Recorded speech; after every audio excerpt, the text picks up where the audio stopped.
اعوذ باللہ السمیع العلیم من الشیطان الرجیم، بسم اللہ الرحمن الرحیم۔ 18ویں آئینی ترمیم 2010۔ سب سے پہلی بات جو کہ 18ویں ترمیم میں کی گئی تھی وہ یہ تھی کہ 17ویں ترمیم جو کہ 2003 میں کی گئی تھی اس کو منسوخ کر دیا گیا تھا۔ دوسری اہم بات، لیگل فریم ورک آرڈر 2002 جو کہ پرویز مشرف نے نافذ العمل کیا تھا اس کو منسوخ کر دیا گیا تھا۔ اس کے بعد ایک اور اہم کام کیا گیا کہ صوبہ سرحد کا نام NWFP کا نام خیبر پختونخوا رکھ دیا گیا، اور جہاں پہ صوبہ سرحد کا نام خیبر پختونخوا رکھا گیا اس کے ساتھ ہی بلوچستان کے انگلش کے جو سپیلنگ ہے جس میں یو تھا اس کو ہٹا کر او لگا دیا گیا، اور سندھ کی انگلش سپیلنگ SIND کی جگہ پہ SINDH کا اضافہ کر دیا گیا۔ اس کے بعد اہم بات اور ہے کہ آرٹیکل 6 جو ہے اس کی کلاز 2 کے اندر ایک نئی سب کلاز A کا اضافہ کر دیا جاتا ہے کہ مارشاء اللہ کے جو اقدامات ہیں، مارشاء اللہ کے اقدامات کو کوئی سپریم کورٹ، ہائی کورٹ، قطعی صورت کوئی بھی عدالت قانونی قرار نہیں دے سکتی ہے۔ یعنی سیکشن آرٹیکل 6 سیکشن کلاس 2 اس کے اندر ایک نئی کلاس A کا اضافہ کرتے ہوئے واضح کر دیا گیا کہ جب کبھی بھی ملک میں مارشاء اللہ لگے گی تو کوئی بھی عدالت، سپریم کورٹ یا ہائی کورٹ یا کوئی بھی کورٹ اس کو لیجیٹیمیٹ قرار نہیں دے سکتی ہے۔ یعنی مارشاء اللہ کو ہائی ٹریزن کے درجے میں رکھنے کے لیے وضاحت کر دی گئی کہ یہ سنگین غداری کے ہی زمرے میں آئے گا، اور کوئی بھی کورٹ جو ہے، سپریم کورٹ ہے یا کوئی صوبے، کسی بھی صوبے کی ہائی کورٹ ہے، وہ کبھی بھی کسی مارشاء اللہ کے کسی بھی قدم کو کبھی صورت بھی لیجیٹیمیٹ قرار نہیں دے سکتی ہے۔ اس کے بعد 18ویں ترمیم میں ایک اور اہم بات ہے، آرٹیکل 10A انسرٹ کر دی گئی، 10A کا اضافہ کر دیا گیا تھا کہ کسی بھی شہری کو اپنے خلاف مجرمانہ الزامات کی جو ٹرائل ہے اس کا مکمل حق حاصل ہوگا۔ یعنی رائٹ ٹو فیئر ٹرائل جو ہے آرٹیکل 10A 18ویں ترمیم کے ذریعے رکھ دیا گیا تھا۔ اس کے بعد آرٹیکل 19A جس کے اوپر میرے جو یوٹیوب چینل ہے اس کے اوپر میں نے باقاعدہ طور پر article 19 right to know, right to information جو ہے اس کے اوپر علیحدہ سے ہمارا ایک لیکچر موجود ہے، اس کے اوپر 2017 میں باقاعدہ انیکٹمنٹس بھی کی گئی ہیں۔ آرٹیکل 19A کا اضافہ کر دیا گیا 18ویں ترمیم کے ذریعے کہ ہر شہری کو پبلک اہمیت کے معاملات کی اطلاع تک رسائی کا حق ہے۔ ہر شخص کا حق حاصل ہے کہ وہ عوامی اہمیت کے معاملات کی اطلاع تک رسائی حاصل کر سکے، رائٹ ٹو انفارمیشن اس کو موجود ہے۔ اس کے بعد 18ویں ترمیم کے ذریعے آرٹیکل 25A کا اضافہ کیا جاتا ہے، یعنی 5 سے 16 سال تک کی عمر کے بچوں کو مفت اور ضروری جو پرائمری ایجوکیشن ہے یا مڈل ہے، بنیادی ایجوکیشن جو ہے وہ ہر شخص کا حق ہے۔ 5 سے 16 سال کی عمر تک کے بچوں کو مفت اور ضروری تعلیم کی فراہمی کی جائے گی۔ یہ آرٹیکل 18 کی ایک اہم پروویژن تھی۔ اس کے بعد آرٹیکل 59 کے اندر ترمیم کیا گیا 18ویں ترمیم کے ذریعے کہ سینٹ کے اراکین کی تعداد 104 کر دی گئی، بڑھا کر 104 لے جائی گئی۔ اس کے بعد آرٹیکل 59 کو چھیڑا گیا کہ سینٹ کے ارکان کی تعداد 104 کر دی گئی، پھر آرٹیکل 140A کا اضافہ کر دیا گیا۔ آرٹیکل 140A 18ویں ترمیم میں جب اضافہ کی گئی تو اس میں واضح کر دیا گیا کہ ہر صوبہ لوکل گورنمنٹ کا نظام قائم کرے گا،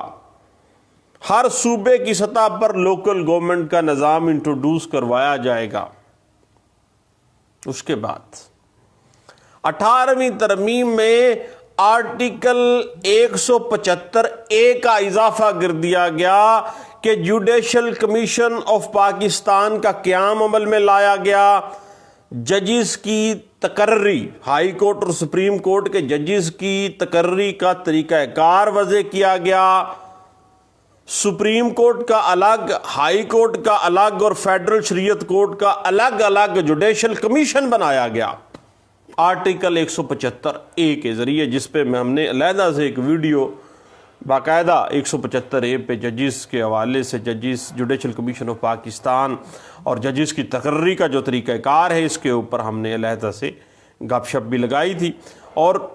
آرٹیکل 175A میں 18ویں ترمیم میں جب لائی گئی، اضافہ کیا گیا تو واضح کر دیا گیا کہ سپریم کورٹ کا، ہر ہائی کورٹ کا، ہر فیڈرل شریعت کورٹ کا الگ الگ جوڈیشل کمیشن ہوگا، علیحدہ سے کام کرے گا۔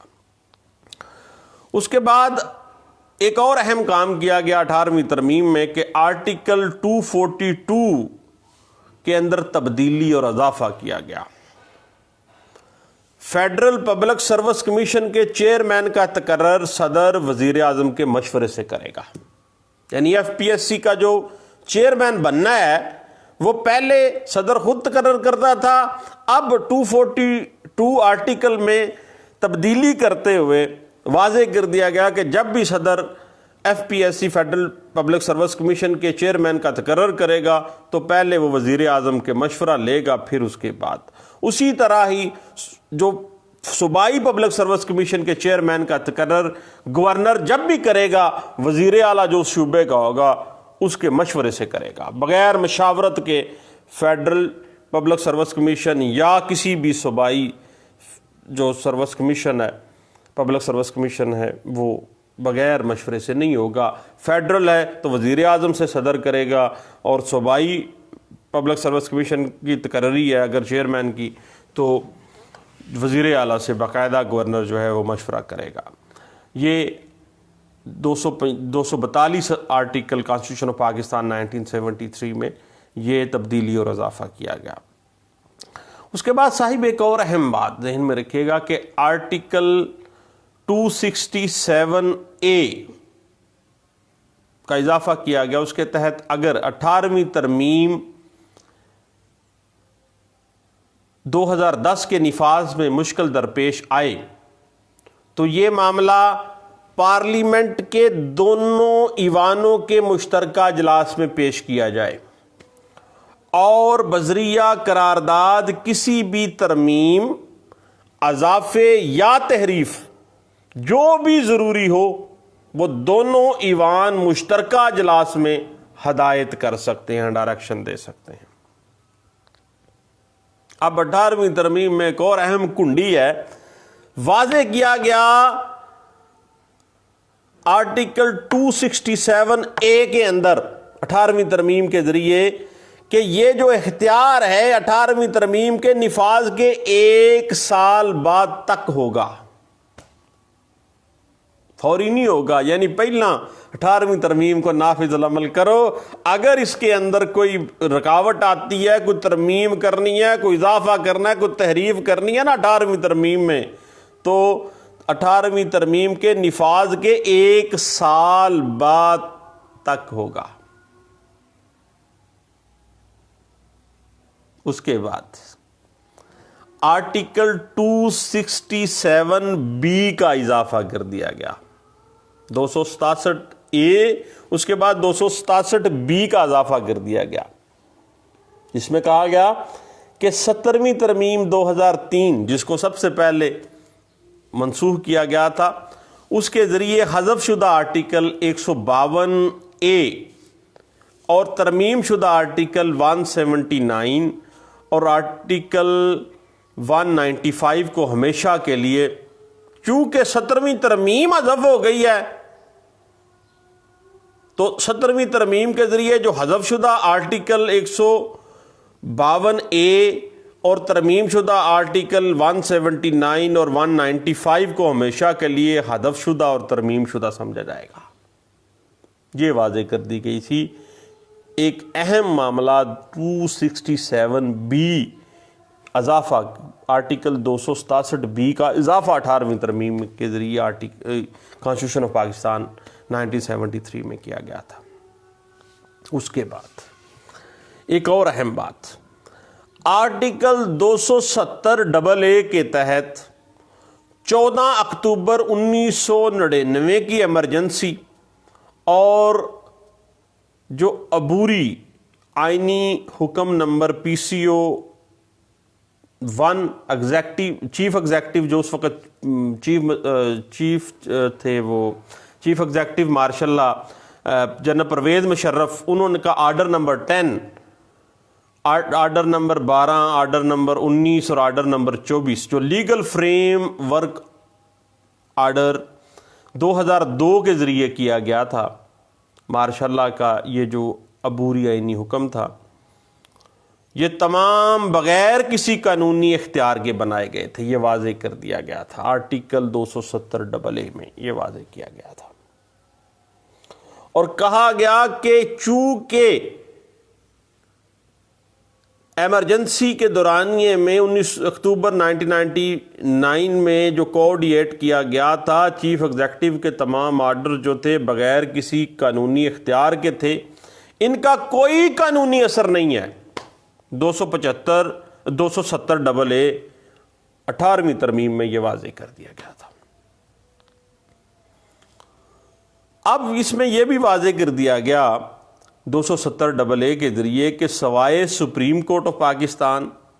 یا کسی ہائی کورٹ کے فیصلے کے اور شک نمبر 8 کے تحت جو کنکرنٹ لیجسلیٹو لسٹ ہے نا، مشترکہ قانون سازی کی فہرست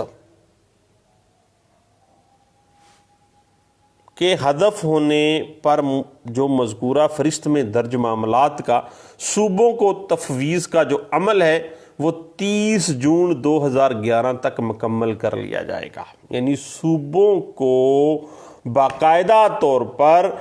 جو مشترکہ قانون سازی کی فہرست کے حذف ہونے پر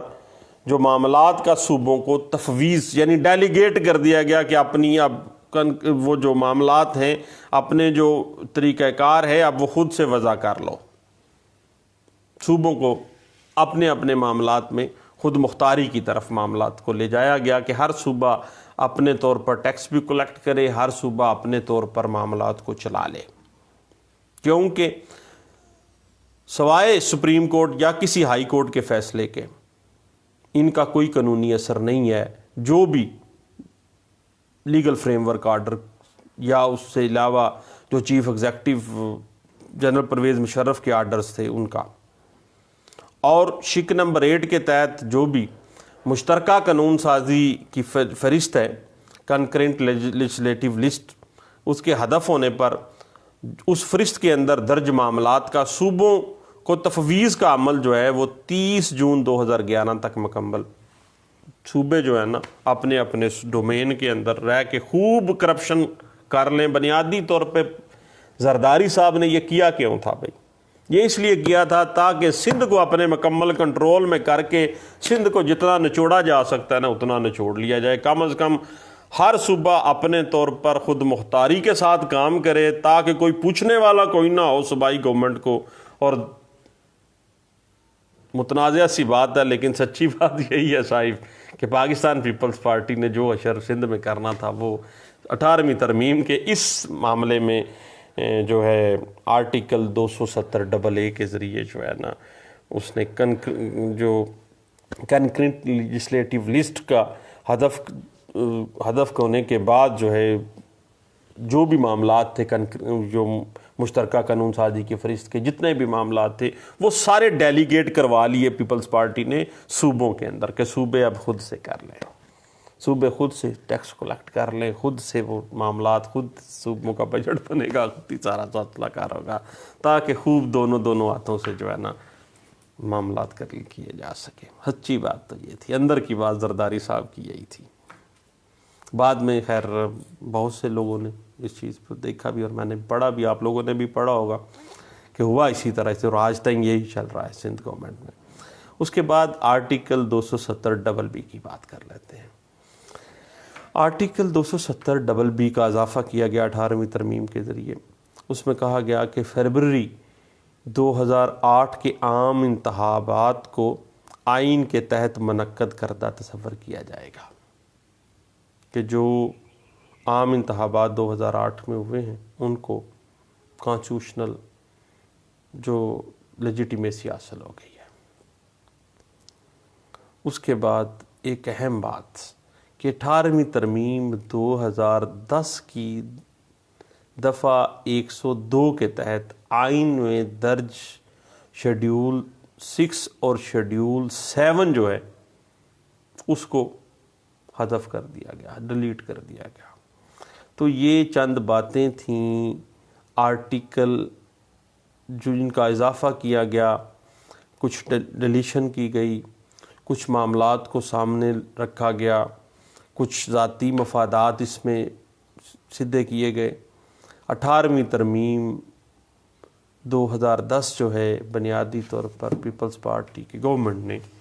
ان نکات کے تحت جو ہے وہ باقاعدہ طور پر کانسٹیٹیوشن آف پاکستان 1973 میں کی تھی۔ تو چند ایک باتیں تھیں، ذاتی انالیسس تھا، وہ ذاتی سمجھیے گا، غلط بھی ہو سکتا ہے، دعاؤں میں یاد رکھیے گا۔ دوبارہ ملتے ہیں، تھینک یو، اللہ حافظ۔